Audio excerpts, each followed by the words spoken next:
So what we have is Funnel's plant depicted by this image, and we created a model which you can use to simulate how the system works and to explore different changes. And what we're going to do is to configure the properties of that model, which is already prepared for you to change easily. You don't need to know anything about how to develop new features in Simio.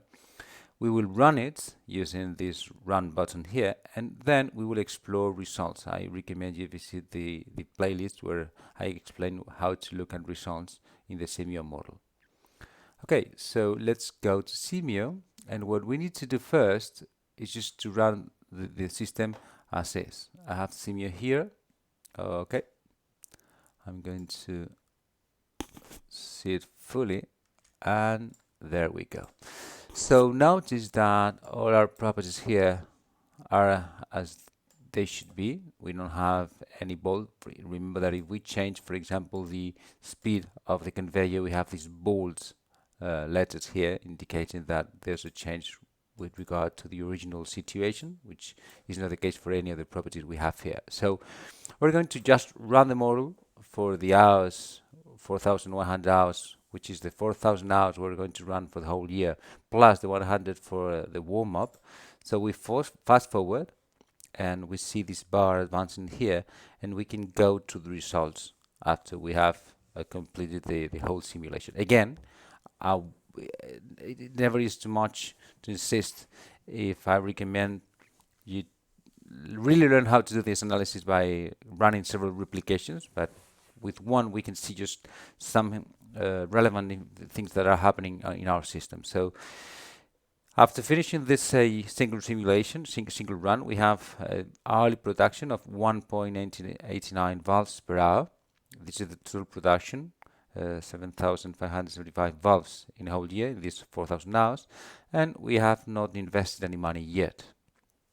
Okay, this is far from the estimate we had with the static analysis that gives us a hint of how bad that analysis was and why we need simulation to get a good estimate of this value. If we were working with the real system, we would check with the managers of that system whether this is the value they have to valid or to make sure our model is valid, and if not, we need to revisit our assumptions to see how the model is built and so on, to validate the model and make sure that the next analyses are reliable. So we could go to our results and check what we get, and we can see how our different processes are utilized. We can check the block time, fail time, processing time, stop time, and so on. So you can do that yourselves, but I've prepared a slide with a summary of that. We have this relevant data, which we're going to compare in the steps we're going to do. And we have this annual production and the hourly production.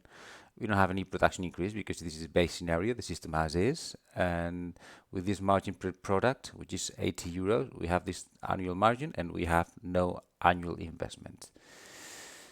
This is the relevant information, the most relevant information we can gather from Simio. And for every process, what we have is the processing time, the block time, stop time, and fail time. Remember, the block time corresponds to the time where a process cannot process any items because the next process is working and there is no enough buffer in between them.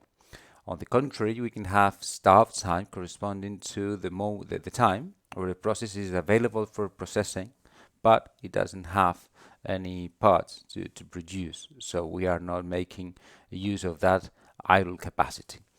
So if we take a look at these values for the different processes, we can notice that down here we have low levels of processing times, okay, 3%, 31, 3, 47, okay, and high level of stop times. And on the contrary, if we go to the saw, we see there's a high level of blockage and a very low level of utilization.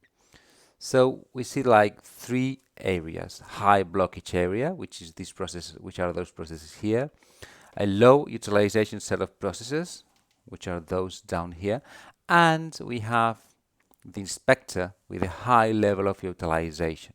Okay, we could have taken, we could have seen right away from the data we had that what we have is a coater that is working in a batch manner, processing 6 valves at a time. And however, this happens here, the coater inspector, the inspector inspects these parts one at a time. And we have this staging area here, which can hold only one valve at a time.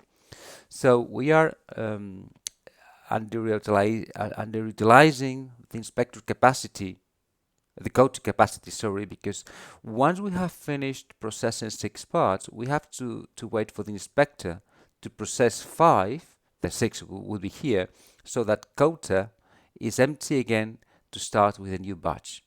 So we can do something which is very, very cheap. It's a very good quick win, which consists in incrementing this staging area up to 6, which is increasing the capacity in 5 items, so that we can start right away with the coater as soon as we have the parts and do not depend on the inspector to process all 6 items to get started again. So this is something we can explore, which is only 5,000 euros, which is a very small part of the budget we have, and we expect to have some impact with only this investment.